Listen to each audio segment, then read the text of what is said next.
Tell your friends, tell your group members, your department members that we are getting started. They shouldn't miss out on this wonderful webinar. Everyone, you're warmly welcome to today's webinar themed How to Find Your Mission in Life. So quickly, I'd suggest we keep our cameras off, use the chat box for questions if you have anything to say, encourage emoji engagement, make sure you have your notebooks and pen ready. Writing down helps you capture those inspirational ideas and revisit them later.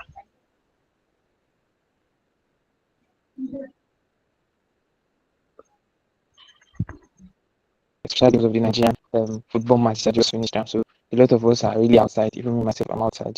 So let's just take this time to share the link to others so that they can come and join the call. Dr. Tuminsha will be on the call very soon. I think the time in that side is quite different from the time here in Nigeria. So she'll join the conversation very soon. But while we're waiting for her, let's take time to share the link with our friends, our family, and everybody. Share the link with them. We're about to start. And the discussion we're going to have today is something that you don't really get from anywhere, right? It's something very important. And it's just come and spend your 1 hour, 30 minutes on the conversation. And I can promise you something for you. Even if you're not going to get a lot from some other sections, that people organize some other webinars. Dr. Tomisha and Mr. Odulano, they are very brilliant people, because I've actually been not just under their leadership or I've actually been in the environment where I see them speaking. So I know Dr. Tomisha and Mr. It's not even fun to say how to find your mission, right? It's not the conventional something, it's unconventional. And Dr. Tomisha and Mr. Odunano are the people that are best to define this topic. Trust me. They are very brilliant people, right? To have them on this call, if it to be normal, you have to pay a lot of money because people book these guys like you pay a lot to see them, to talk to them. So for them to be on this conversation, to talk to you, it's it's an opportunity for you to learn from them, for you to ask questions, right? Um, let me just say some few things. Okay, because Omisha is already on the call. Okay, let me just say some few things.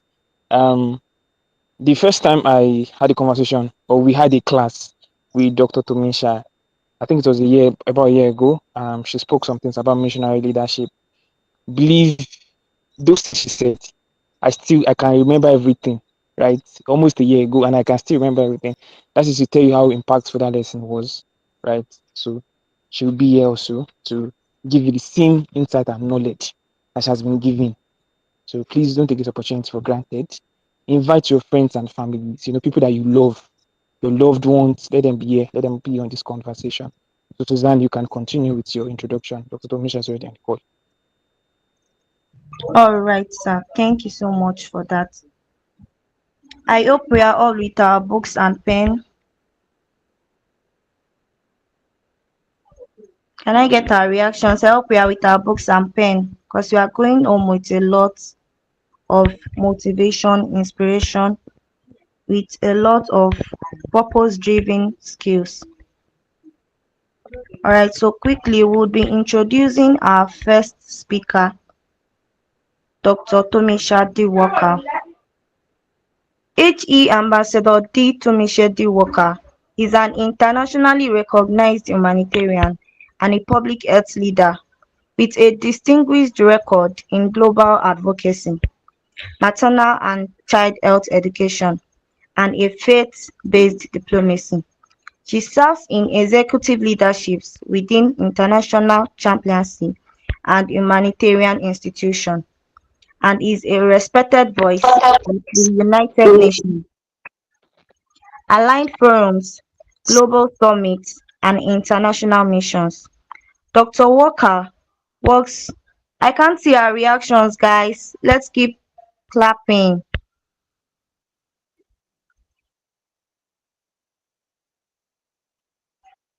All right. Thank you, Timothy. Thank you, Samuel. Thank you, Sophia. Thank you, Austin. Thank you, Timothy. Thank you. Dr. Walker works bridges diplomacy, public health, equity, education, humanitarian response with a particular focus on underserved and marginalized population across the United States and Africa. She is known for strategic coalition building, culturally responsive leadership, and a high oratory in international and interfaith spaces. Ladies and gentlemen, let's welcome Dr. Tumisha D. Walker. Thank you, thank you, thank you, thank you. You can have the floor, ma. Thank you so much. I am honored to be here today. It is a pleasure to have all of you be able to come together today and be excited about finding out more about your purpose and about your future and how to really find what your mission is in life. If you're excited about that, let me know in the chat.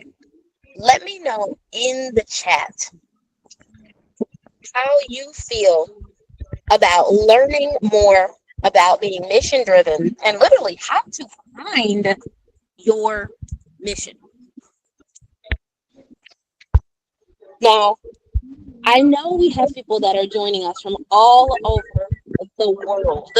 So if you could do a huge favor for me and put in where you are joining us from, I would greatly appreciate that. It's nice to see where we get to meet individuals from all around the world. Now, in this sacred moment and sacred space, it is exciting to share with you the benefit of some of the things that I have learned and had an opportunity to come across in the years that I have sought to learn about mission and purpose and had an opportunity to share globally about ways to locate and to fulfill and walk in what you've been called to do. So, for many of us, there are times where we may have stepped into realms or into situations where we were really lost, where we wanted to do more, where we wanted to have impact, but we were lost.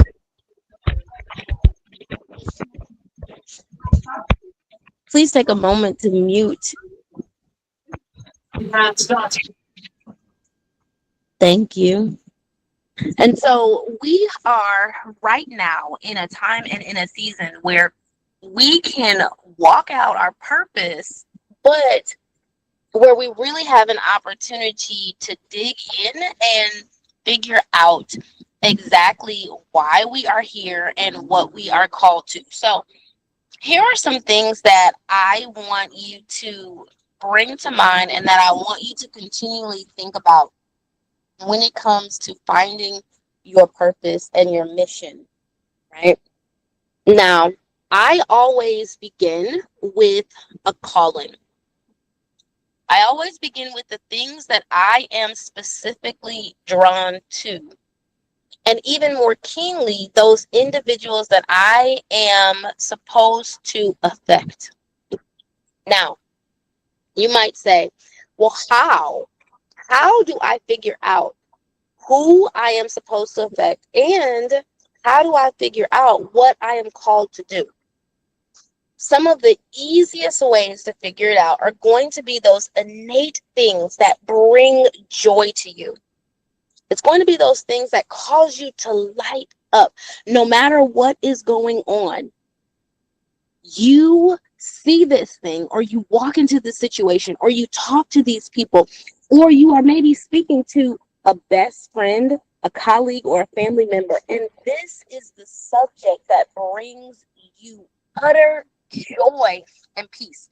In any situation, in any moment, you could talk for hours about this, or at least very clearly speak for 20, maybe 40 minutes, very in-depthly about this topic, about these people, about this subject. It's something that brings your life immense joy. If you know what that is for you, let me see an emoji. If you know what that thing is that brings you excitement and joy, let me see an emoji so I can gauge the room and see if you all have a concept or an idea concerning your purpose. Okay, so we have a couple of people that have an idea of just a little bit. Okay, so it seems like we might have a lot of people here who don't even have an idea of what their call is as well. Hmm. So, was that clear in a way for you to understand and to ascertain for yourself how to find where to start? Or should I break that down a little bit further?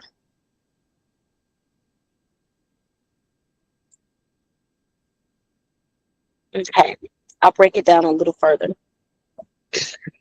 So when you think about the knowledge base that you have and those that are around you near and far, and how you can affect change in their life, have you ever thought about what you're able to do very easily? It's those things that even from a young child, people noticed in you, whether it's the way that you talk, whether it is a topic that you're able to either lend a listening ear to or support someone else in. It could even be a noted talent or skill that those that raised you saw in you and spoke encouragement into you when you were younger. When you begin to cultivate your talents and cultivate various things that are innately a part of you, you begin to notice, and oftentimes what I see with those that I work with is out of those things are birthed even larger missions and visions. Let me give you an example. As a young child, I always enjoyed being around people. I always enjoyed speaking, but I honestly never thought that it was something that I would do on a consistent and regular basis for large groups around the world. I never envisioned that. But as I became older and I had children and I went through struggles and difficulties in their health and the health of those around me, I began to see that I had an innate ability to not only educate individuals, but to then pour hope into their lives.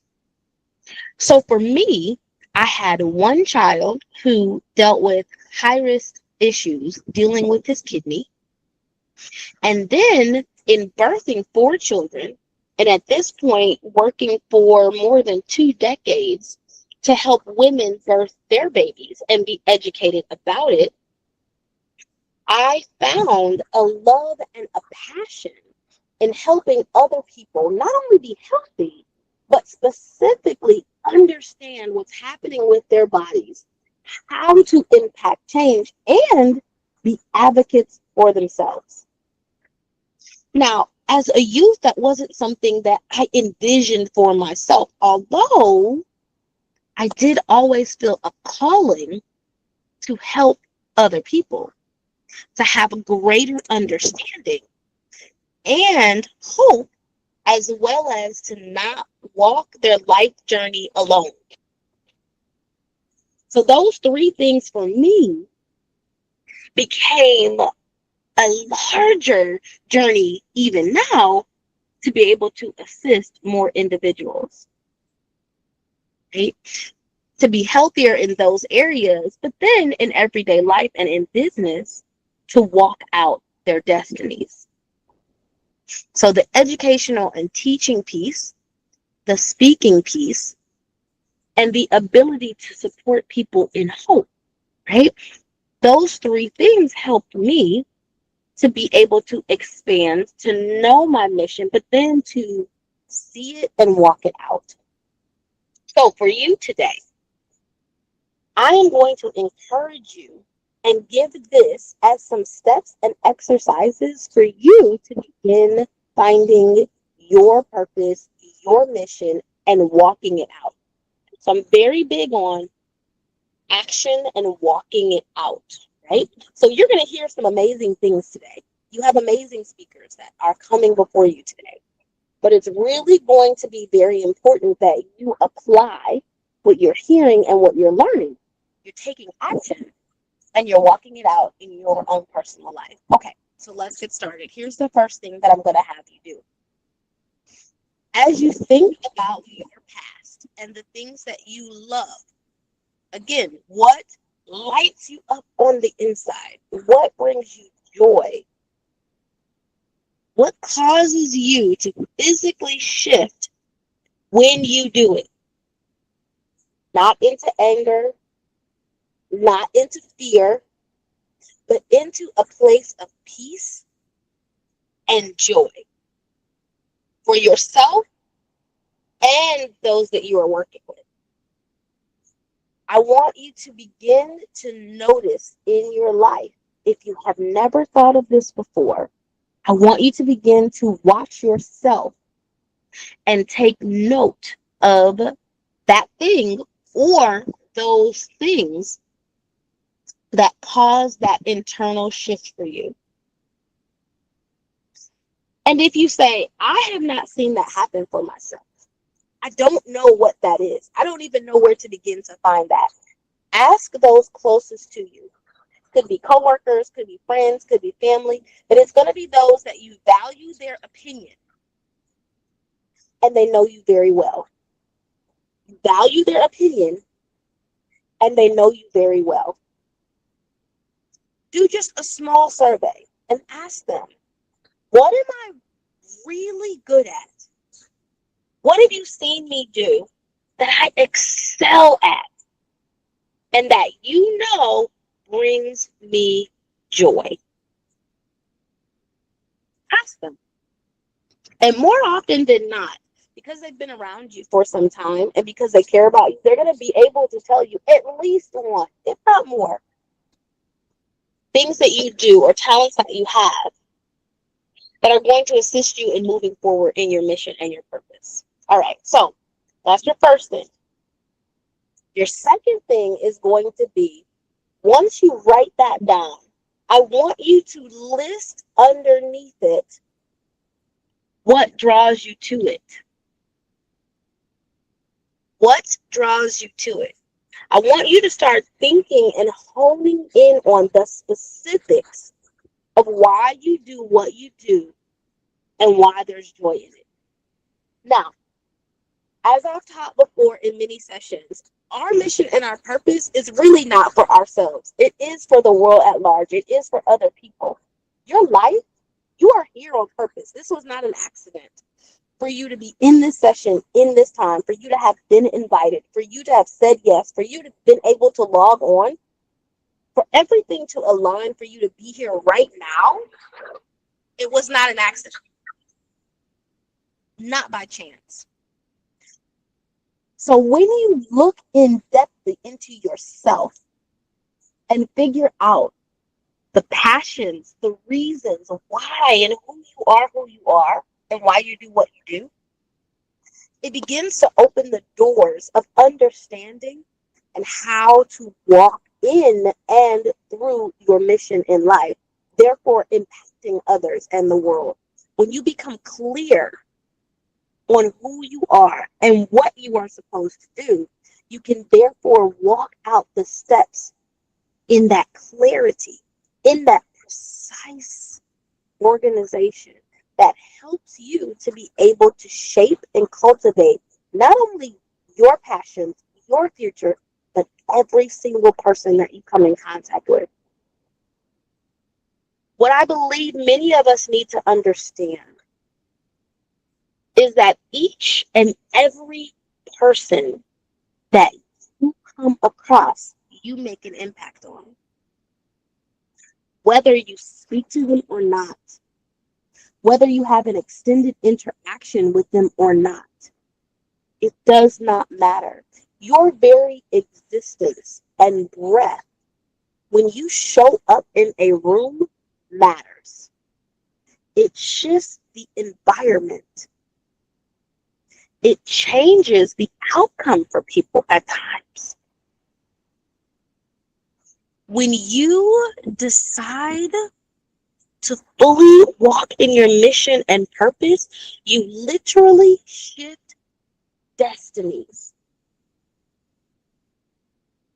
Did you know that? Do you believe that?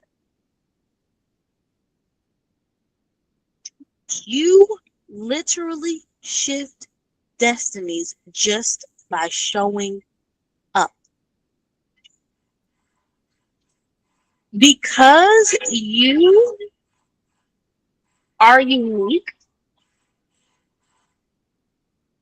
and because you make a difference, you need to understand that as a leader and as someone who chose to be here today to find out more about who you are, what you are doing, and how best to walk out your mission, the world shifts because you have decided to take yourself as important and to move forward into center stage and be a main character in your own life. I applaud you for showing up. I applaud you because you are shifting and making a change not only in your life, but the dynamics of the lives of those around you.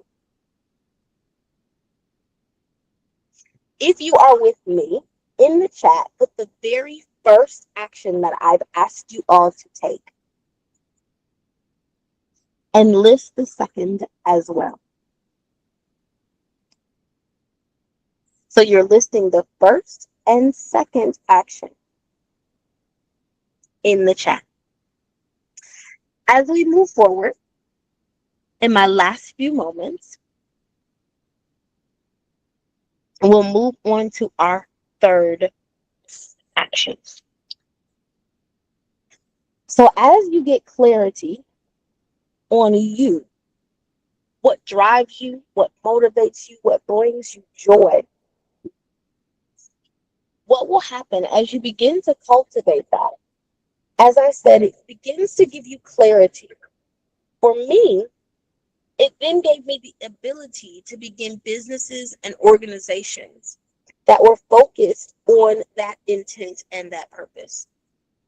So it was when I began my first business that worked specifically with mothers and babies, not only on educating them, but literally standing with them, arm in arm, helping to support them and understand advocacy, but then be able not only to understand advocacy and what was happening with their own health and in their own lives, but then to be able to be trained and stand up for themselves and the other mothers around them.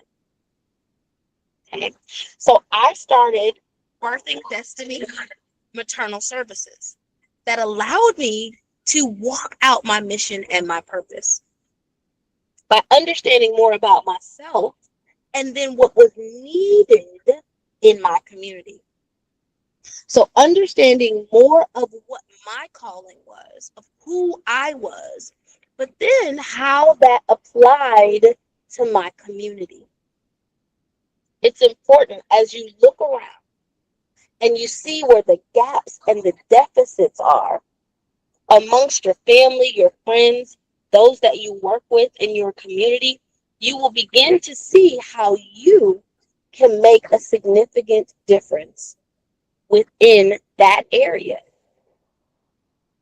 And for me, it started right near me in the area hospitals and in my local regions, and now has expanded to where we educate mothers around the world. We have our annual United Nations parallel event that'll be coming up again in March that we do in New York to specifically speak towards maternal health and assisting mothers. and how we as a world need to give credence to the importance of maternal health and how it's not spoken of or given credence to enough. So we're literally training individuals around the world to support in that area. And being able to not only do our annual conference in the United States, where we specifically support and encourage mothers and give them a space to rest and be educated, but also expanding and doing it in Nigeria as well. So it is something that began with an understanding of who I was, looking at how I could expand my talents, fill in the gaps and the holes within my community, and then expressing and expanding that to support those the world over. This is something that each and every one of you can do. So again, remember to take the time to do the self-work, to understand who you are, what lights you up. Expand on that to support and fill in the holes and the gaps within your community to facilitate change, not only in your own life, but the lives of those around you. And never stop. Continue to press forward, to expand, and to help others across the globe to experience the light, the mission, and the purpose that is within you. You matter and you make a difference. And if no one has ever expressed that to you, let me be one of the first to say it or to champion it in your life. Your mission and your purpose matter. Never give up on what's been placed inside of you. Never give up on what I believe that God has given to each and every one of us. That's a call and that's a mission. Step into it. Don't let anyone deter you from it. And make sure that you press forward to complete what you have been called to do. Thank you so much for giving me an opportunity to share. And I invite all of you to connect with me on all social media platforms at Tamisha Walker. That's TOMESHAWALKER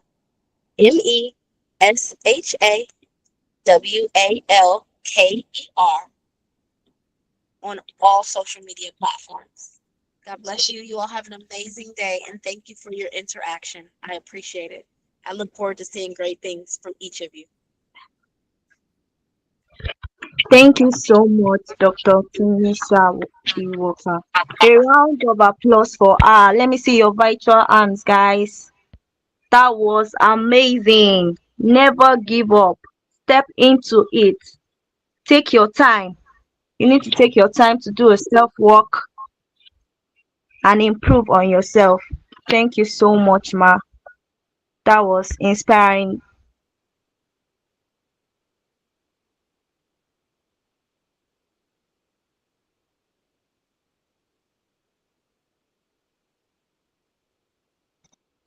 All right, so we're moving quickly to our second speaker.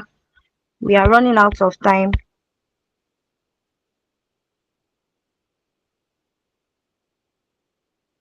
So our second speaker for today is Mr. Ismail Odolano. He is a born and Christian in Lagos on the 12th of May in 70s. He has served in various capacities in the private and public sector, including blue chip and international corporations like the Supreme Council for Sports in Africa, the Lagos State Sports Commission, the Lagos State Law Enforcement Training Institute, and he is currently a technician advisor to the General Manager of the Lagos State Neighborhood Safety Agency. He is a youth enthusiast, serving as the chairman of the Lagos State chapter and the vice president, Southwest Zone of the National Youth Council of Nigeria.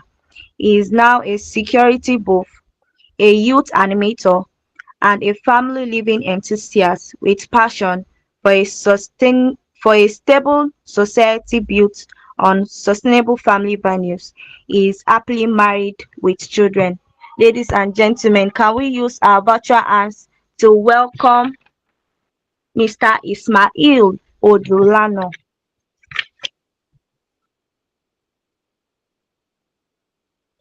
More virtual hands, guys. You have the floor, sir. Good evening, ladies and gentlemen. I'm very, very glad to be in your midst.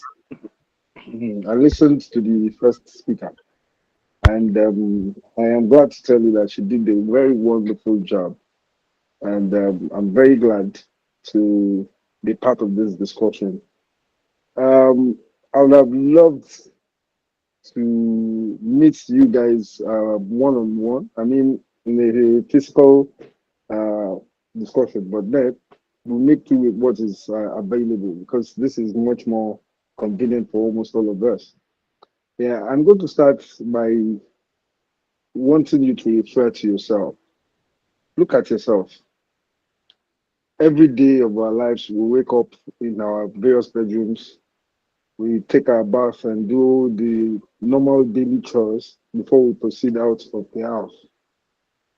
But then, have you ever asked yourself, is this all there is to my life? The question is not a weakness. Don't see it as a weakness, but it is a call to purpose. You need to know why you are alive. You need to know why you're living. You need to know the essence of your existence in any community where you find yourself.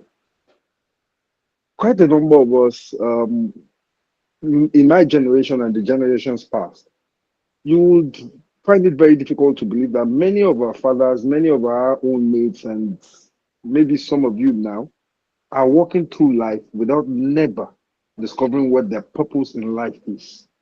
Not to talk of aligning that purpose to their passion, to their skills, and their opportunities.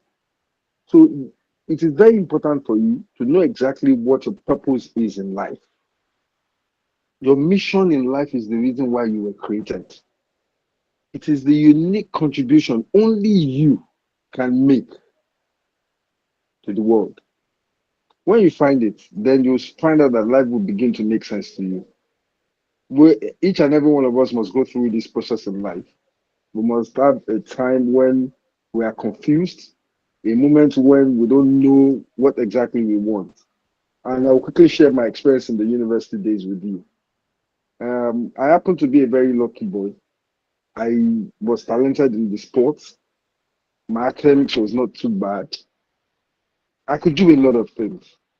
And at a point, because my father was very encouraging, I got confused. I didn't know exactly what I wanted. I wanted to lead my class. I wanted to be the best student in my class. At the same time, I wanted to play football. I wanted to do athletics. I wanted so many things at the same time. But at a particular point in time, I found out that I had an advantage in a particular area than the others. I had an advantage. That's a comparative advantage in one particular area of my life, in one particular passion that I have than all the others.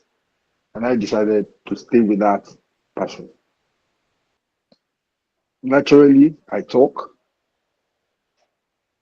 When you meet me one on one or personally, I might not be too, how do I put it now? I might not be too convivial. I might not talk much. But when it comes to addressing people, when it comes to fashioning out solutions to problems, I quickly discovered that I had a comparative advantage in this area, and I picked it up from there. And that was what shaped my life through university and afterwards. I saw that I had a lot of leadership qualities, a lot of leadership traits, and I have pursued that from the very first day that I found out what my mission in life was. Now we're talking about mission because your mission is your purpose. Now, what is your mission? You need to ask yourself. You need to know what your mission is. You are going to get confused. There's no doubt about it. You are going to get confused. There's no doubt about it. But you must first and foremost know because your mission will give you direction, most especially when life becomes confusing. It will give you strength when things become difficult. It is not about money. It is not about making money. I tell a lot of people, I'm not trivial. I don't judge people's success by the number of houses they write, by the number of cars they have, by their title or whatever. And that's why most of the time I prefer to be called Mr. or Comrade. It doesn't matter what achievements you have made in life because those achievements, until they impact on people, then they are worthless. Now, what is your mission? Your mission in life is why, is your why, your reason, the reason why you do what you do, even when it is very difficult for you to achieve. Sometimes we want to do We want something to do something. and you find out that it is difficult. You are restrained. Fear creeps in. But if you have already identified it as your mission, you do it with least hindrance. You do it seamlessly because it's your passion, it's your mission. And now you see one of the major problems young people have today is that we're always looking for a quick fix solution. We're looking for something like a magic. We're looking for something to happen all of a sudden. We're looking for something to we just want to get to the top without necessarily sweating or without going through difficulties. Life was not created for man not to face difficulties. We'll face difficulties. But as long as you know exactly what you want to achieve in life, you know where you're going, you know who you want to be with, you know where you want to get to in life, then you have a mission. And any man who has a mission must envisage difficulties. So don't expect it to be miraculous. Don't expect it to happen magically. It won't happen just all of a sudden. Your mission will be discovered gradually through your experiences, your failures, your service to people, your self-discovery, and you don't just see it all of a sudden. You grow in your mission. Let me also quickly share this experience with you. Before I got the current appointments that I have as the technical advisor to the general manager of the Lagos State Neighborhood Safety Agency, I met the GM when he was with the Lagos State Division Football Association, and we struck up a friendship. We got into discussing, and I did a lot of things with him. I advised him on so many things that is security related. So immediately, Mr. Governor had pointed him into that office. I was one of the first people he thought about because he didn't have any security experience. He learned on the job and he's very, very good at it now. So immediately he got the appointment, he called upon me to come and assist him with what he was doing. And that's how we got it. When I was doing those things for him, I did it free of charge because service is not about what do you call it now? It's not about gratification. It's about it's something you do. You do it selflessly. So all the while that we were working together, that he was consulting me, I was doing it free of charge. Meanwhile, I could have charged him.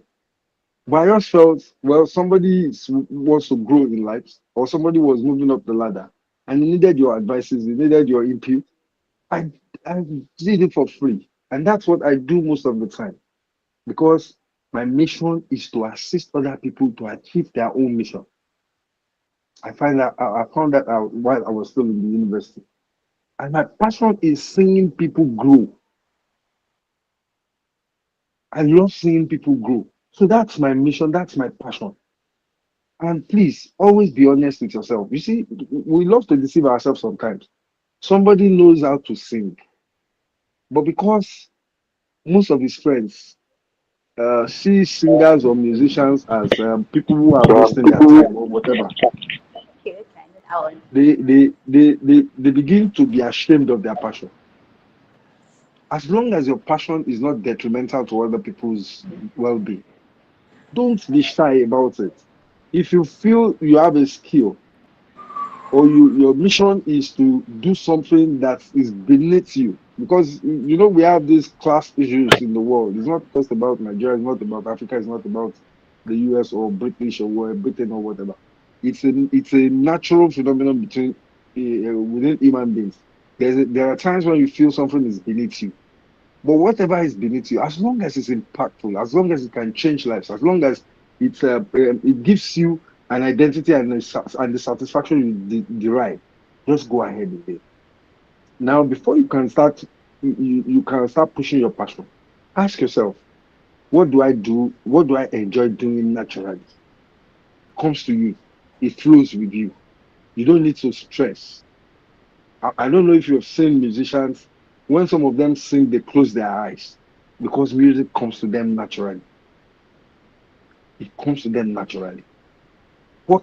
Ask yourself again, what problems touch me, that makes me move, that moves my heart, that pushes me to do things? What are those problems that I love to solve? Then what can I do for hours without being forced? When I define leadership to people, I tell them that leadership is that, how do I put it now? Leadership is the ability to make people do what they would not have done ordinarily. So your passion is what you can do continuously for hours, for days, for years, for months, and you won't get tired. And you don't need anybody to motivate you or to force you to do it. That's your passion. Now, your passion is a signal. It tells you where your purpose may be hiding. It tells you how you can make an impact. It tells you how you can touch lives. But passion alone is not enough. You must understand, and you must first and foremost discover your strength. Understand your strength, because your mission is connected to what you are good at. Some of you are good at communication, some of you are good at leadership, some of you are creative, some of you knows how to solve problems, some of you care for others. Often your strongest gift feels normal. I don't know if you pick that. Your strongest gift, it feels normal. You are doing it. You are not stressing. So most of the time you overlook it. You don't see it as something that is important, but it is very, very important. What comes easily to you may be exactly what the world needs. What comes easily to you, what you do that you don't break sweats, you just do it naturally, you just do it passionately. It may just be what the world is looking for. Some of us are natural conflict resolvers. Excuse me. Some of us resolve conflicts without sweat. I remember vividly some years back when we were having this major community issue in my area. And for days, people have been going to meetings trying to resolve these issues. Then somebody was just talking to me about the problem because I've not been attending the meetings. And I just said, why don't this person give this half? This other person gives this one does this. And the person just told me, don't talk again. Just follow me to that meeting and come and go and say this. And that was how we resolved the matter. Some of you have these skills naturally. Now you must also know that purpose is about service. Your purpose in life. Like I told you earlier, God did not create you for yourself alone. He created you for the world. He created you to make a change. He created you to make an impact. He created you to make a contribution. So purpose is about service. It's not just about you. Once you know your mission, you must be able to answer the question, who benefits from my life? You must be able to answer the question, like we used to make the joke some years back, who you help. Your passion, your purpose, your mission in life must answer the question, who benefits from my life? And by the time you are able to answer this question, you know when your work helps solve problems or bring hopes to people. That is when your life becomes meaningful. Your purpose grows when you stop asking, what can I get? Right. This is one major problem that we have now in Nigeria. I remember some years back, I was inviting some young people to join me for a conference. I have these classes that I used to hold. It's called didactics. We sit down, we create topics, and we exchange views, off textbook views, your experiences, the things you know, your retentive memories, and so on and so forth. And I invited this young, it used to happen between me and my friends. Then I talked, look, we are doing this. We have gained so many experiences. We have gained so many insights into issues. Why don't we extend it to young people? And some of the first set of young people that I invited asked me a question. What is in it for us? Show my bank on it. I don't know if you understand that language. As in, is there gratification, immediate gratification from that discussion? I was downcasted. Can't lie to you. I was disturbed, and because I felt in my mind, this some of the young people that that I invited have interacted with me before, and I saw them like they were above the street youth that I know. They were a little bit above the youth street. So I felt like these intellectual discourses will help them to build their life. But their response shocked me. They were asking for gratification when I wanted to help to build their life. So most of the time, we are always looking at it like, what can I get? What is in it? Then it means that we must change our view to how can I serve? What can I do? I remember vividly that I think it was Kennedy, Fitzgerald Kennedy, that said, "Don't ask what America can do for you, but ask what you can do for America." How many of us ask ourselves these questions about Nigeria or even about our family? What can I do to make this family better? What can I do to make this street better? What can I do to make this community better? That's the question we need to start asking so that we can begin to make impact in people's life. The next thing I will talk about is, where is your mission found? Where is mission found? Our life's mission is going to be found at the intersection of three things. One, what do you love doing? Two, what are you good at? Three, what the world needs at that time. When these three things are met, then you are working in your purpose. You must know what you love. You must know what you are good at doing. You must know what your environment, not just you see, the United Nations have a maxim that I love very much. Think globally, but act locally. You cannot impact the world if you don't impact your community, if you don't impact your environment, if you don't impact your people, if you don't impact your family. So if you want to go to impact the world, you must start from your immediate environment. So once you know these three things, you are already working in purpose. It means that you already have a mission. Start where you are. You don't need to know everything that you want to do. You don't need to have a whole picture of it. Most of the times, the things that becomes bigger pictures to us actually starts very little. They start very small. It's just like when the rain is about to start. The drizzling starts, the patterns on your roof, like hearing the sound. Then all of a sudden, you hear the mammoth noise of the rain. So anywhere you are, start there. Start right there. It is when you start that your purpose becomes clear, not before it. Small steps reveal big directions to you. You are starting from your home. You can imagine how small your door is. And when you control it to the expressway from Lagos to Ibadan, the comparison is almost unthinkable, unimaginable. But you started from the door in your house. You started from the staircase. You started from the small walkway in your compound, and so on and so forth. But eventually, the journey becomes bigger as you're going. And once you keep on that track, it will continue to grow and grow and grow. It is natural for all of us to be afraid. You are afraid of what people will say. You are afraid of criticism. You are afraid of not being good enough. But just remember, you don't have to be perfect to be purposeful. All you just need is the will. You don't have to get the whole picture from the beginning. You don't have to be the best at what you're doing. You just need, um, um, you just need to be purposeful.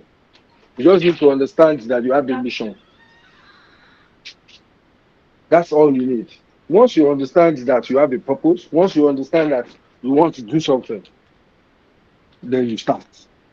It's natural for people to insult you. It's natural for people to make jest of you, but you don't stop because people don't agree with what you are doing. Fear is the biggest enemy of purpose. Fear is the biggest enemy of purpose. Purpose changes lives. When you live on a mission, work becomes meaningful, challenges becomes lessons, life becomes fulfilling. You wake up knowing your life matters because other people's life matters to you, because other people around you matters to you. I don't know how you feel when you do something and people appreciate it. It is like a stone moves in my away from my chest when I'm able to help people solve problems. It is not just about giving money, it's not about donating, it's about making meaningful impacts in people's life. And when you do it, there's a kind of joy. There is an immeasurable amount of joy that you derive. You derive so much pleasure that you cannot even quantify it. Now, your mission is not hidden from you. You know it. Your mission is not hidden from you. It is hidden inside you. God has created you with that mission. From the day you were birthed, you already know that you already have that mission. The important thing is just for you to listen to your passion, use your gifts, serve others. Start now. When passion meets purpose, life stops being a burden and becomes a calling. This is how you find your mission in life. Before I round up, I'm going to also point this out to you. I'm sure those of you who listened to my bio the other time will hear that I believe in sustainable family life because that's the first unit of life for every human being. And I'm going to use this opportunity to advise you, those of you who are getting close to marriageable age, to ensure that you marry a woman or a man that knows his mission in life, who has a purpose in life. Because a failed marriage is one of the biggest steps towards failure in life. Once you marry the wrong person, no matter how much of your purpose you know, no matter how much of your mission you know, it will slow you down. It may not stop you from achieving what you want to achieve if you are a determined person, but then it will slow you down. And that's the more reason why you must marry right. You must marry the right person. You must marry somebody who has mission, somebody who has vision. And that's when you have totally aligned your passion to your mission, and then you're living the life you want to live. Thank you, and God bless you all. Thank you so much, Dr. Ismail Odulano. That was more of a father to daughter conversation. It was awesome. It was beautiful. It's just like you are speaking to the soul of many. Thank you so much, sir. Let's see more of our reaction, guys. That was awesome. More reactions. Let's go, guys. So quickly, the president of this wonderful school, the Globe Leadership School, would be taking over his speech.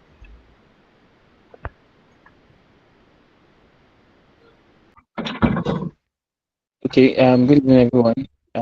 Now to be a speech, I just wanted to give a platform for everybody to ask their questions. So if you have questions you would like to ask, Dr. Tomisha and Mr. Odunlano, this is the time for you to ask your questions. So please raise your hand so that would allow you ask the questions. Our time is fast spent, and yes. And I was actually supposed to speak after Mr. Odulano, but because of the time, and because of we have gotten all the information that I think we need for today's section, that would not be coming again. So both Dr. Tomisha and Mr. Odulano said a lot of things. Seriously, you need to, for me personally, I feel like one of the reasons why we're having this discussion in the first place is because it is impossible for you to be a success or for you to become successful without you being consistent at doing something. And if you don't know what your mission is, or if you don't have a purpose, how can you be consistent? Right? Is it possible for you to consistent in something you don't know? It's not possible, right? So that's one of the reasons why we have to have an idea, or find or try to find our mission and our purpose in life, right? And the funny thing about this is that this conversation that we're having here, like me speaking to you, we all come together. It's part of my own mission in life. I'm finding my own mission in life. My mission is to help young people, right, develop and become leaders. So I'm actually finding my own mission in life, and I'm doing my best to make sure that I develop more leaders and I help more people find their purpose and their passion. And Mr. Odilano said something at the ending, and he said, even if you are passionate, if you're successful, but you eventually, it was even given us father the advice that you eventually marry somebody that doesn't have an idea of what their mission and their purpose is. You have gone back again, right? So it's very, very important that we cultivate the habit of you know knowing what our life is all about, right? There's no replay to our lives, right? So I would be going through now to see if I have questions for Dr. Tominsha and Mr. Odulano. Please, let's really appreciate them. They've given us a lot of information, right? A lot of information, as promised earlier on. They are, professional when it comes to speaking to young people about finding their mission and their purpose in life. And they've given you everything you need, right? It would not go as perfect. I think I have Adewi that wants to ask a question. Is there any other questions that we have? Adewi, do you mind putting your questions in the chat box? So our time is fast spent. Can you do that for us shortly? Finding your mission is very, very important topic that we need to discuss, right?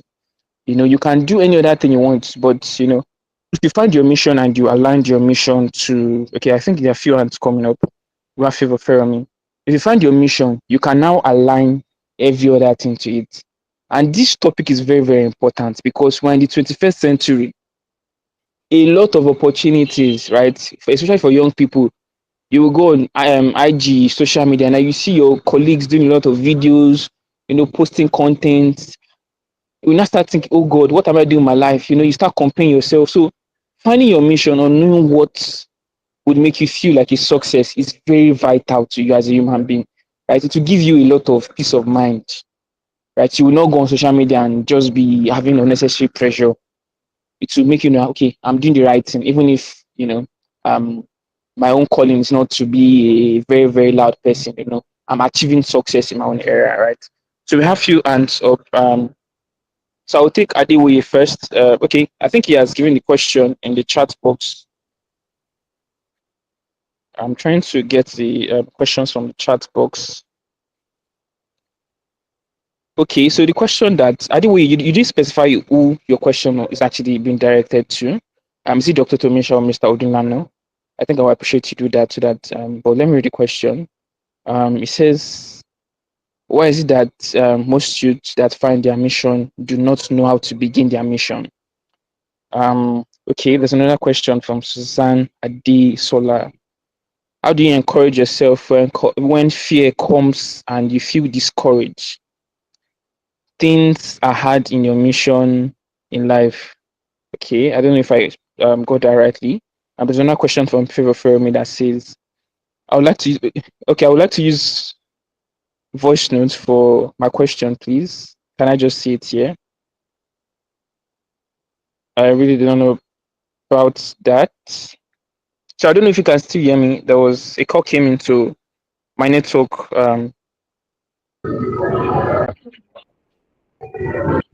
Yes, we So, can, sir. all right, no problem. So, Okay. in case that, okay, I didn't know what you want to, do you want to specify or you want to ask a question directly to Dr. Tomisha? I still want to. I want to ask a question. I want to ask a question. So, who's your question to? Is it Mr. Odulano or Dr. Tomisha? Is Doctor Tomita? Have you heard her name? Yes, Dr. Tomisha the workers. Yeah, she's on the Yes. call. Yeah. Can you state your Yeah. question so that she can hear you? Okay. My question is that most let me say youth that find their mission, but they don't know how to start it, because maybe something maybe how to start their mind of where will I start from, how will it go.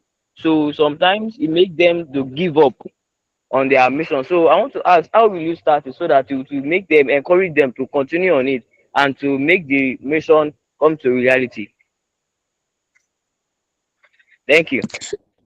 Thank you for your question. I appreciate that. One of the best things that I would say outside of groups like this, where you can gain information and share with each other, it's going to be mentorship. You're going to need to make sure that you are around individuals who have either done what you want to do or can instruct you on how to take the next steps. Just like the other presenter said, starting small is a great way to begin. And I understand that there may be issues and problems along the way, but you want to make sure that you don't stop. You just continue to move forward. Yes, it's going to take time. Yes, it's going to take research. But when you don't stop and you focus on increasing your own personal knowledge and doing so in the way of mentorship, it's going to help you be able to get to where you need to go. Yeah. Thank you. Thank you. All right, thank you very much. I didn't know. Thank you, Dr. Tomisha. Did you get that? Did you get it? Yes, sir. I get it. Thank you. Thank you so All much. I right. really appreciate. Thank you very much. Thank you very much. I didn't know. So the next question. Okay, I have two questions here from Miss Dr. Abidemi and Dr. Tominsha. This question goes to Mr. Odulano, Dr. Abidemi. The person says, Joseph, Solar Joseph says, what is the difference between a purpose and a goal, and how do they relate? Should I repeat the question again, Mr. Odulano, sir? Dr. Abidemi, sir? I'm with you. I'm with you. Okay, sir. Let Yes, me sir. first correct the impression. I'm not doctor. I am just Mister. I love to be called Mr. Dulan. Yes. You see, purpose and goal are not too different, but they are a little bit different. You see, purpose is it's to achieve purpose. It takes a longer period of time. Your purpose is continuous. It is not just something you want to do once and you want to stop. But within your purpose, you can have several goals. Your purpose is your mission, is your journey. That's what you want to be doing over and over and over again. That's where you're going. Now, what you achieve at the end of it, the impacts you make are your goals. So, in your purpose, you can set several goals. You can say, okay, my mission is leadership or mentorship. I want to mentor people to lead in leadership. Now you can set a goal that in the next 5 years, I want to mentor 50 leaders. That's a goal within your purpose. You can say, okay, within the next 5 years, I want to teach 5 people to talk. That is, you want to mentor 5 public speakers. That's a goal. It has a period, it has a specific termination date. But your purpose is your life. It mustn't have a termination date. It is what you do. It is because you enjoy doing it. That's why purpose, mission, and passion are intertwined. They work hand in hand. So your purpose is why you are doing what you're doing. It is you. It is your destination. It is your mission. But your goals, the purpose cannot be goal. and can have several goals. So that's the difference between them. So if you achieve one goal, you have achieved a step in your purpose, you move to the next. I hope I've been able to answer that question.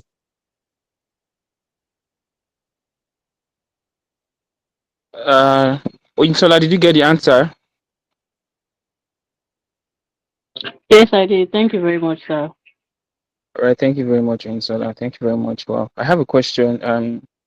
There's a question here actually for Dr. Tomisha. The question says, how can I overcome self-doubt or fear when I'm trying to find my mission? You said fear, or what was the other Fear. item? Okay, okay. How can I overcome self-doubt or fear? Okay. So overcoming fear in general is going to be done, and I reference our other speaker as well, with action. So fear is not, I see that most people categorize fear as a negative thing, but it doesn't always have to be a negative thing.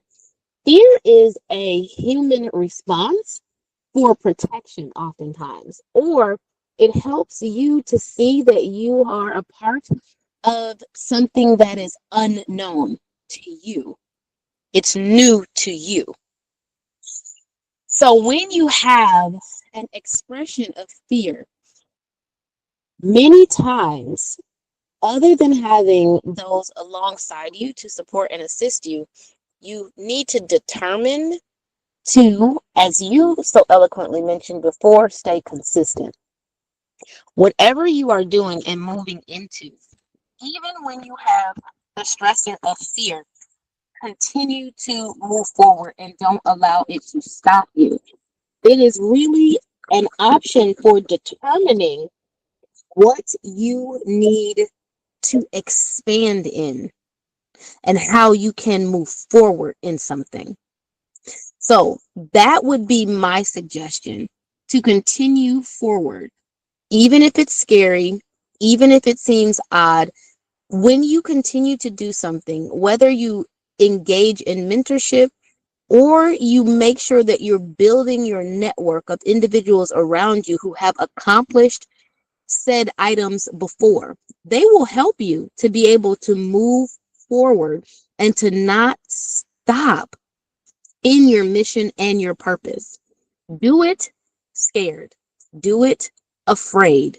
Just get it done and do it. Thank you very much, Dr. Tomisha. I said, do it scared, do it afraid, just do it, take action. Yes, thank you very much, ma. So we have another question, and the question goes to Mr. Ismail Odulano. The question says, um, how do you encourage yourself when fear comes and you feel discouraged during the process of finding your mission and things get hard? Did you get the question, sir? Yes, I did. Like I said earlier in my presentation, the absence of fear in itself does not exist. If you are not afraid, if you are not discouraged, then you are not doing something. Definitely, people will discourage you. So many things will come with it. But the ultimate thing is for you to know what you want.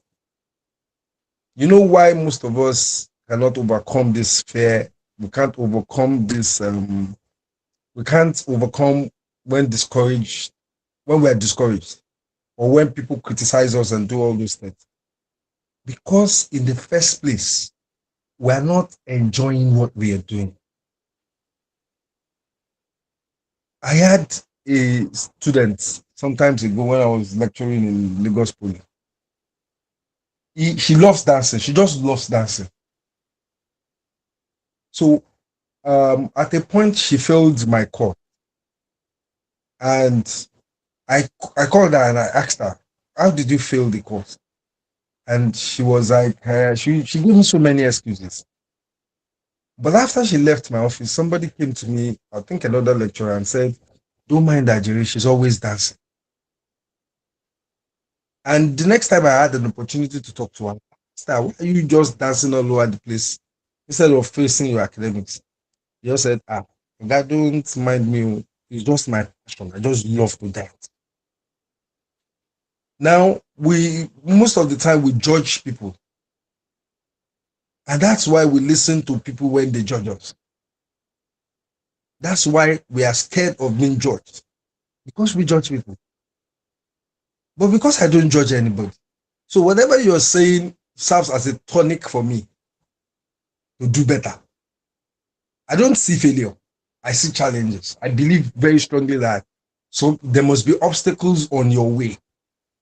If there's nobody trying to stop you from doing what you're doing, it means you're not doing anything. So most of the time I have put it at the back of my mind and I'm always waiting for somebody to try to stop me because I know that once what I'm doing is going to be impactful, there will be somebody who doesn't feel comfortable with it. So the first thing is I have removed the fear that I don't think of failure. I don't think of not being able to get there. I always think of what is my goal and how do I get this goal? How do I achieve this objective that I've set for myself? So the first thing you need to do is to remove the fear of criticism. If you go to the market and you listen to the arguments around you, you will end up not buying anything. So the best thing you do for yourself is just go there straight, do what you want to do, and don't listen except somebody who is giving you a creative criticism. Look, when people advise me, the first question I ask myself is, what does this person stand to benefit from this path he or she wants me to follow? If you tell me to go north, I ask myself, does this person stand to benefit anything personally? Then why is this person advising me to take this thing? So when I even get criticisms, I weigh those criticisms. When I get advices, I weigh the advices against my own interest, the interest of my mission, the interest of the people around me that are going to be affected by whatever I am about to do. So please, when you start your mission, there are going to be obstacles. There are going to be trying periods. Just know that for every good thing that has happened in the world, somebody has had to shed the sweat. Great things are like plants. They are nurtured by sweat and blood. Before gold became beautiful, it passed through the furnace. Hot fire. That's what makes the gold chain you are wearing, the rings you are wearing beautiful. So you must know that in achieving your mission, your purpose, your goals in life, you must face criticisms, you must face challenges. So please try as much as possible. Don't be afraid. And don't try, like I said earlier, I said this at the particular points in my presentation. Don't expect magic. It is when you expect magic that you become afraid when you have challenges or when you fail at something. As a matter of fact, there's no failure, nobody fails. You are just challenged temporarily. And once you are able to gather yourself back together, you will move on to it. I hope I have answered your question, please. Yes, sir. Thank you Thank very you. much.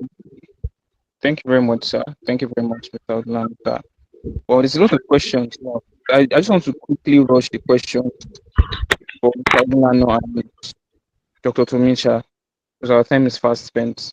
So this next question also direct is talking about difficulties. So the question says, if you're a 9 to 5 worker and that is not what you want, um, and you are not finding peace, your family is always asking you to, do the job, and you're finding it very hard to quit, but you don't have time to actually focus on what will actually give you joy.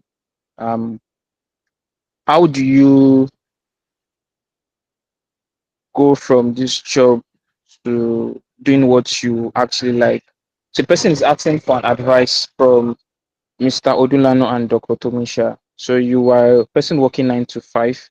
You're not really enjoying the work, but you're trying to quit, but your family is like, no, you can't quit. How do you derive? And that is not what is giving you joy. And you are trying to derive joy. So how do you navigate that kind of situation? The question is for Mr. Odulano and Dr. Tomisha.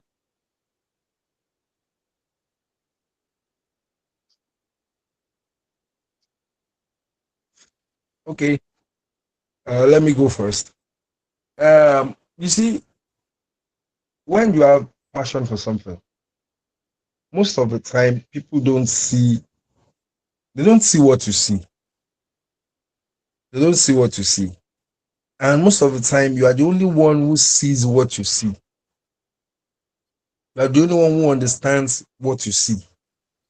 So the only way, and or let me just say, the easiest way for people to see what you see is for you to show them. Is for you to show them. I hope the person is following this. The only way for you to make people see what you see and to allow you to do what you want to do is for you to show them what you are capable of doing. When I was in secondary school, my parents actually wanted me to read the sciences. And I was in science class till a particular day. I think it was just about a month or so to my final exams in the secondary school. And I changed my mind. I said no. I was going to a social class. That I was changing to the arts. It became a battle between me, my principal, my vice principal, and so many other tutors because I was one of their best students in sciences. They wanted me to stay because they felt I was going to pass. You know, schools, the most schools advertise their results, and your performance is judged by the results of your student. So the principal, the vice principal, the chemistry teacher, the physics teacher, everybody wanted me to stay in sciences. And I said, no, I wasn't staying in sciences. My father actually wanted me to be a chemical engineer. And I said, no, I'm not staying. I'm going to the arts. Eventually, I was registered for the arts. And my father said something to me. You are going to write WAEC once. Because if you fail it, I won't pay for the next one. And I said, fine. So I went ahead, I wrote WAEC, and I came out with straight A's in WAEC, in spite of the fact that I changed from just a month to WAEC because I knew I had a mission. I knew what I wanted. And I knew the repercussion of the decisions that I'm taking because I can't go back again to my parents and say I want to write WAEC again. So I have to pass it down once. So immediately after it, my father never spoke about the chemical engineering stuff again because I had proven myself. So when you have a mission, when you have a passion for something, and what you are currently doing does not meet the purpose of what you want to do, it's better that you first carve out a way of showing the people who feels that's your best shot. You need to show them what you can achieve. I had a mentee. He's now a very big boy. I can if I call him my mentee and you see us together, you will probably feel I'm just bragging. He came to me one day because I used to criticize education and our education system a lot. He came to me and said, "Ebo, I want to leave the university." He was in Unilag 200 level then. And I said, why? He said he's not achieving what he wanted to do. What do you want to do? He said he wanted to be a computer. But we are reading computer science in Unilag. He said, no, it's too theoretical. That he wants to do the practical thing. So what do you want? He said he will be going to NIT. 200 level Unilag, so many of his classmates who graduated in secondary school with him were still doing WAEC and Jam was still jamming them. And now he was in 200 level and he said he wants to leave school. I said, okay, let's see what comes up. We went to meet the father. And his father just told me, Sebi, you guys have been rolling together before, Abi. I hand him over to you. Whatever he makes of his life, I will blame you. So we sat down together and we mapped out what he was going to achieve. I am proud to tell you today that he's the Microsoft ambassador in Nigeria and he's one of our top cybersecurity experts because he had proven to me several times that when he sets his mind to something, he can achieve it. And that was why I was able to follow him to his father to ask for permission that he drops out of school. So you need to prove to people. your purpose, you need to show them what you can do. 9 to 5 job doesn't make billionaires, it doesn't make millionaires. And more, I must confess to you, is the comfort zone of the lazy mind. Is the comfort zone of the lazy mind. So when people around you are trying to streamline you, they are forcing you to stay within. It means you have not shown them that you can actually do something else. So it is you now, the ball is in your court. You need to show that you can do something else and you can do it very well. God bless you. All right, thank you, sir. Show them that you can do well in what you believe in. Does that answer your question? All right. So we have a lot of questions, but we won't be able to answer, of course.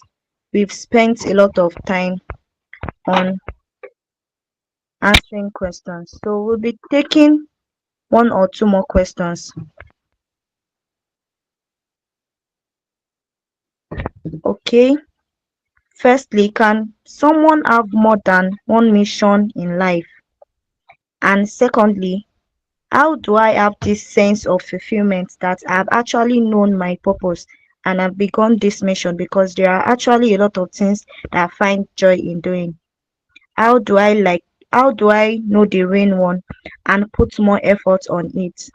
This question is directed to Mr. Odulano. Did you get that, sir?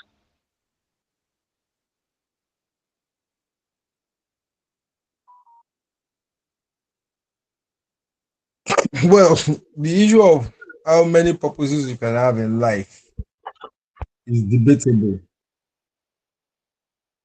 because when you have a purpose, it takes a lot of your energy. It's energy sapping. It takes a lot of energy. Anything you do with passion takes a lot of energy from you. That's why I said it's debatable. But I can assure you that people can have more than one purpose in life. Yes, you can have more than one purpose, but you don't get to fulfill your full potential in all the purposes you have. I've used myself as an example to you that I played football. I did the 100 meters dash. I was already doing 1040s by the time I stopped. You know, when you do 1040 as a university student, you're already going very high. But because I couldn't do all of it together, at a point you get confused. At a point, your attention is divided and you are unable to achieve your full potentials in everything. So it's better to just do a little bit of others, but concentrate on where your major strength is. Whoever asks that question should be sincere with yourself. You know what you do, that you will do any day, anytime for free. You will close your eyes and you are doing it seamlessly. You don't stress, you don't strain to do it. You are just doing it. It's just natural for you. It's better to concentrate on that purpose and do the others by the side. You know, when you are um when you work for a firm and you are doing things on the side, we call it side hustling. In Yoruba land, we say you are selling pap and at the same time you are a tailor. How many of those people you see that are actually selling one thing in their store? They sell a variety and they do, but they are known for something. Whatever you are doing, do it and let people know you for it. And the only way to do something and get noticed or get how do I call it now? To meet the purpose is for you to do what you do easily, what you do without stressing, what you do and you don't regret at any time. So you can have multiple purposes, but the truth of the matter is make sure you are doing that one that you enjoy doing, that doesn't stress you, that doesn't strain you. I don't know if I've been able to answer the question well.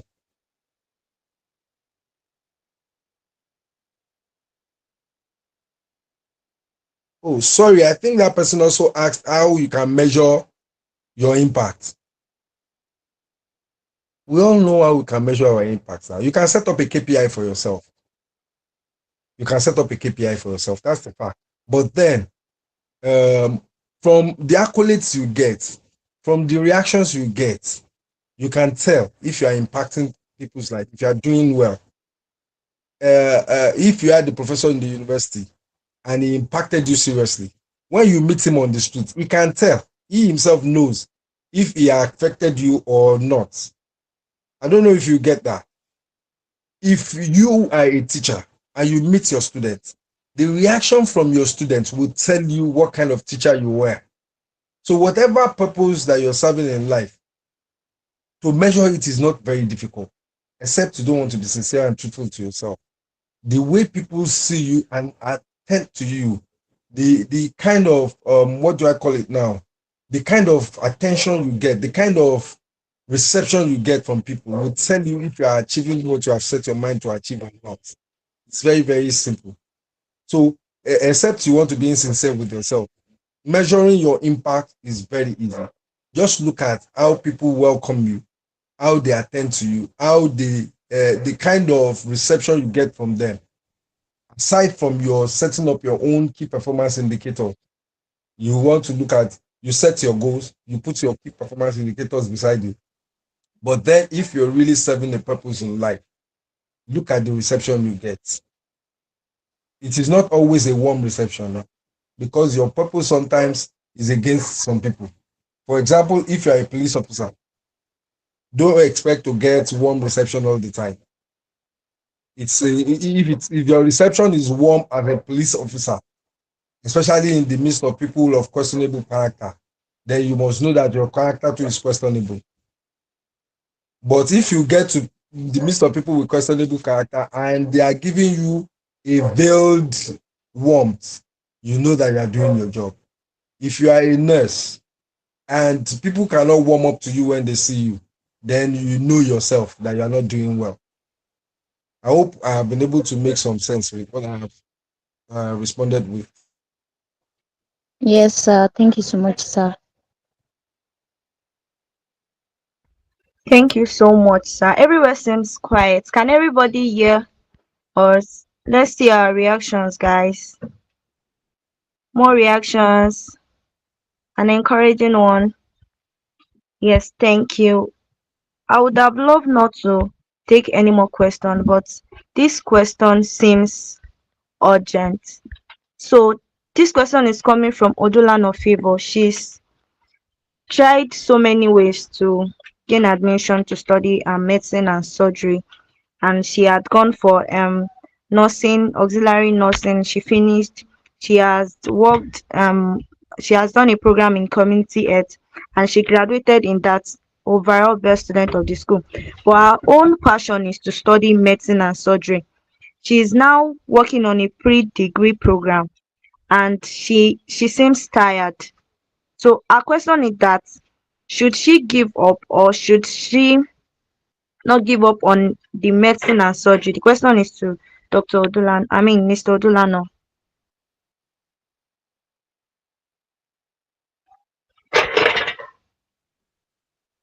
I would have loved to sing her a song, but let me just go straight to it. You see, the best moment of our life is when we triumph over all challenges, over all obstacles. I don't know if you got the person's name correctly because I think we share the same surname, if I'm correct. Yes, sir. Well, yeah, you don't give up. Uh, the way life works is like sometimes you need to take a rough road to get to the destination. Because if you get there easily, you end up not appreciating it. You end up not appreciating it. I will tell you one very funny thing now. I plan to also read law at a particular point in time. I was not given admission when I actually wanted it, when I wanted to go into the university. I wanted to read law because I'm a little bit of a troublemaker. I don't take things lying down. If you challenge me, I will challenge you. We'll go to court to go and settle it. So at a point, I wanted that law from the beginning. I didn't get it, but I went ahead. When I tried it again, I still didn't get the admission. And I'm telling you now that it is still my ambition to read law at a point in my life, if God gives me the long life, because I have not given up. You can't afford to give up. You can't afford to give up. It's difficult, but once you continue, once you keep, look, before you can bend iron, you have to continue to knock. You have to continue to knock until you see that dent. And when you see the dent, you don't stop. Now you have dented your iron because already you have gone to do nothing. So you are just about a step away from attaining what you are planning to attain. So why do you not want to give up? You didn't give up at the beginning. You didn't give up when they didn't give you admission. You didn't give up in secondary school. Why do you not want to give up now? So you can't afford to give up. You can't afford to give up. There's this song, there's this lyrics from one of these American rappers that said you either get money or die trying. So I'm encouraging you, please don't give up. You can achieve it.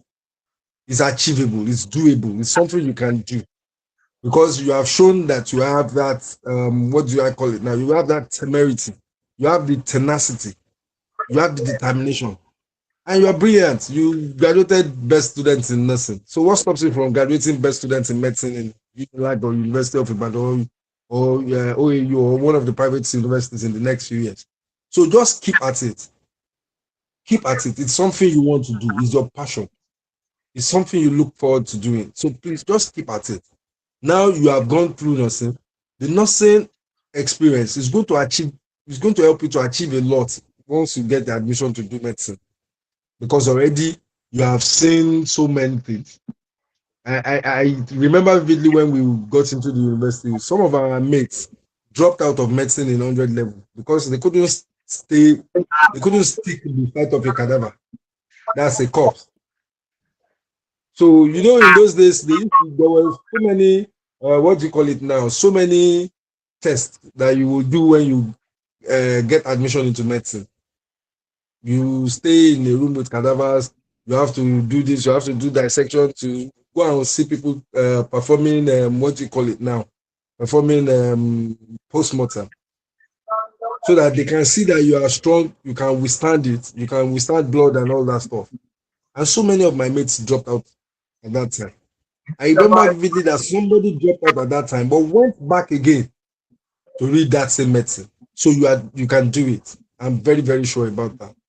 Your tenacity, your determination has shown that you can get it. So please, I want to encourage you to go all out and make sure that you do it. It's doable. All right, thank you so much for that. Can we give him a round of applause? This is an encouraging session, not only for Favor or Dulano, but for every of us. We can do it. Don't give up. Keep pushing.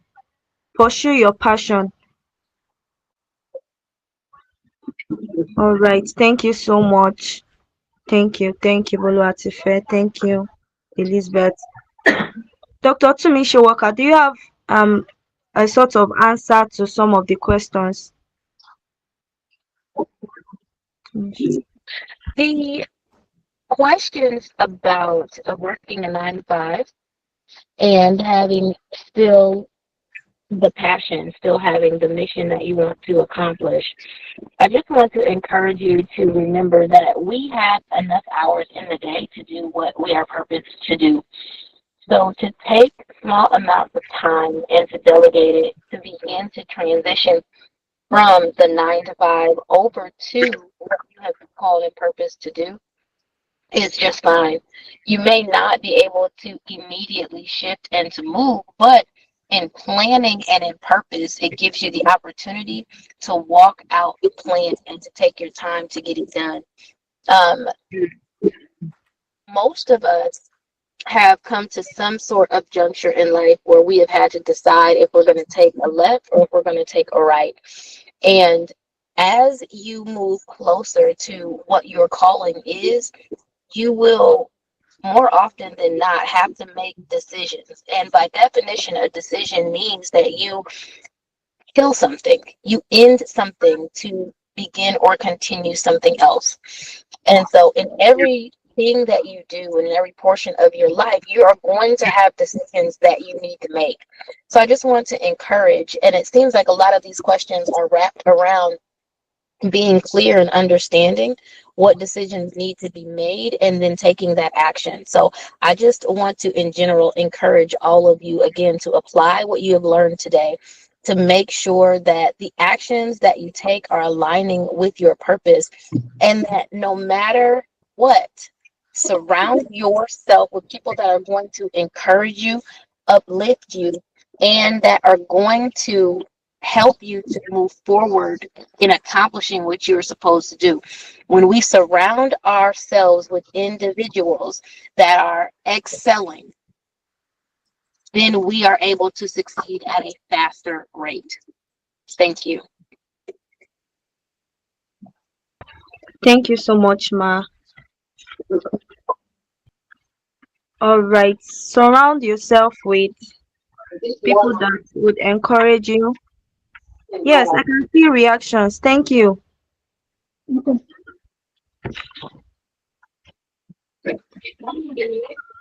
I hope we put a lot of things down.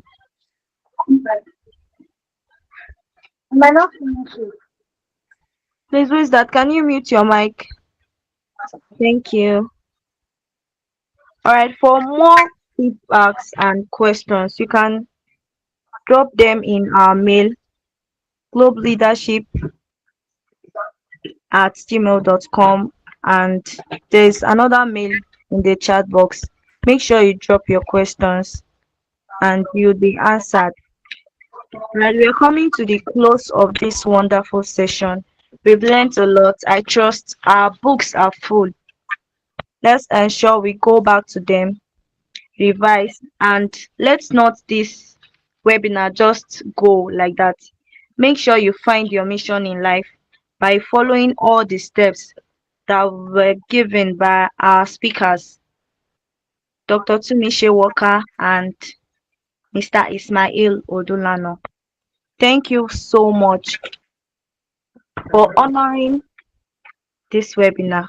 We enjoyed it, and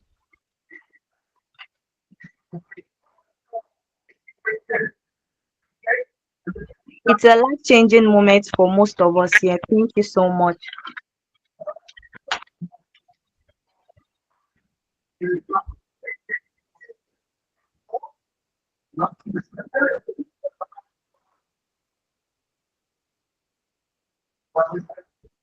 All right, Miss Phoebe, you can continue for me. Is she on the call? Miss Phoebe.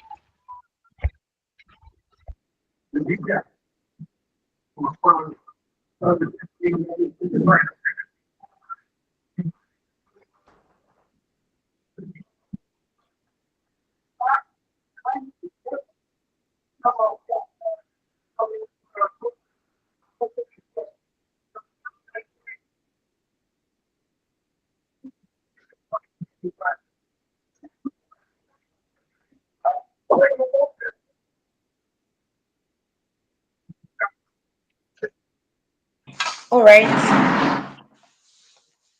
I'm sure that we have all listened to everything, one or two nuggets said by Dr. Walker and Mr. Ojulano. And it's time for us to wrap up this session today on how to find your mission in life. First off, I'd like to appreciate my president and leader, Winnie Samuel, for being passionate about building a community of leaders who understands their mission. And I would also love to appreciate Dr. Walker and Mr. Ismail Ujulano for coming up as our speaker to tell us how to find our mission in life. And also, I would say thank you to our moderator, Susan. Thank you so much for that excellent moderation by you. And finally, I want to sincerely say thank you to everyone for waiting up till this time.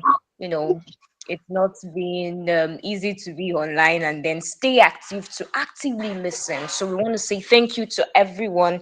Thank you for coming, and we are hoping that everything that you have learned today, you don't just listen, you also act, you also use them, you apply them to life in your school, in your in at your workplace, anywhere you find yourself. You know that anything that you find your hand doing, don't give up, keep doing it. There's always a place for people discouraging you and making you feel less like you are doing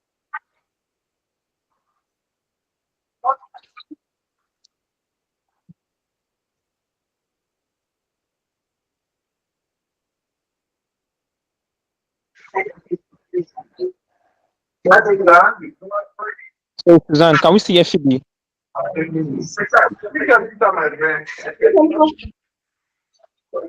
Yeah. Okay, okay, I okay. can't hear from my end, but All right, all right. So sorry that sorry about that, guys. I had to do something quite urgently. Um, Dr. Tomisha, I think Susan has given you a very beautiful name. She said your name is Tumishi.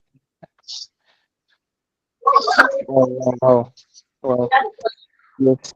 Thank you very much, everyone. Thank you very much, Dr. Tomisha, the work hard. Thank you, Mr. Olulano.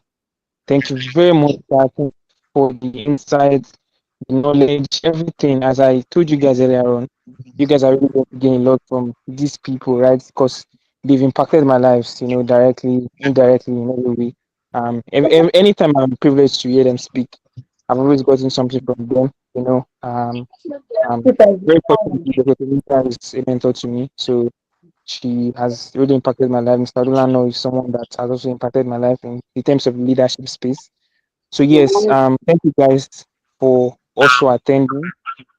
If you have questions that we could not answer today, maybe due to the time and everything, our time is fast spent. Please try to put your questions on our platform, theglobeLeadershipSchool.com or the Globe Leadership School. You can use our email. You can message us on all our social media platforms. And please also follow Dr. Tumisha on our social media platforms and also follow Mr. Odulana on social media. Yes, guys, thank you very much. And we need to really appreciate our speakers because the knowledge and the impact they've given to us is something that people actually, pay for to get this. And they've come to just, let's just share it with this young people for free. So we really need to appreciate them. Yes, that emoji is really encouraging. Yes, I seriously, it was very difficult for them to just, it's not something easy. So they really tried for us. They are like our fathers and mother. They did not just want us to be wandering up and down. They said, let us just, come speak to these guys and let us impact them, help them with what we know, that can transform their lives basically. So they've taken their time to be here. I think this is more than 2 hours, or close to 2 hours now. So this is a lot of encouragement that they've given to us. And please, guys, let's try to find our mission in life. Let's not be under unnecessary pressure. Our colleagues out there are doing a lot of things. Let's not focus on that. Let's focus on ourselves. Let's focus on things that will give us happiness and things that will give us joy. And I really want to appreciate everyone that has made it through this section. We really had a lot of turnout, and thank you guys for the encouragement and everything. And also, I would like to thank my team and um, the team of leaders that has brought this to life. We have over 200 young leaders that has made this webinar possible. The leaders at the Global Leadership School made this event possible, right? And as we promised earlier on, there would be a certificate of participation for this certificate. You're starting your 2026 rightly. So if you need any information about how to get your certificate of participation, please try to contact anybody, or you can send an email to us to get a certificate of participation for this section. All right, thank you very much, guys, and I hope to connect with you and the next webinar. I don't know if Phoebe is back online, but I think this would be all. So if Phoebe is back online, she would close the section, and thank you very much, Dr. Misha, from the bottom of my heart, from everything. Thank you very much, Mr. Adela. I really appreciate you, sir. Phoebe, are you still online?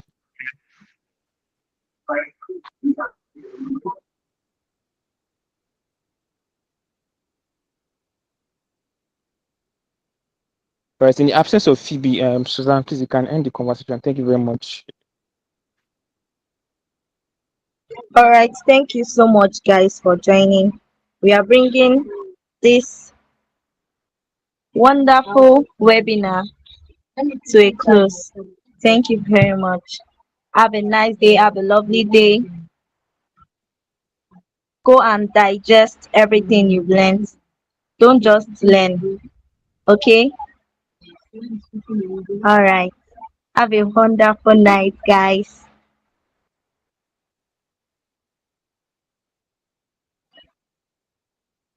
Bye, guys. Bye. Bye.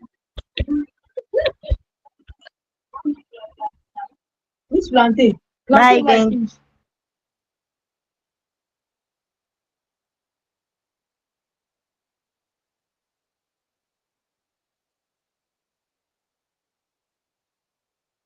Bye, Fasasi. Bye. Adetolayo. Bye. Olaito. Bye. Akin. Kende. Bye, Abdulbasit. Bye. Bye, Julius. Bye, Ashisa.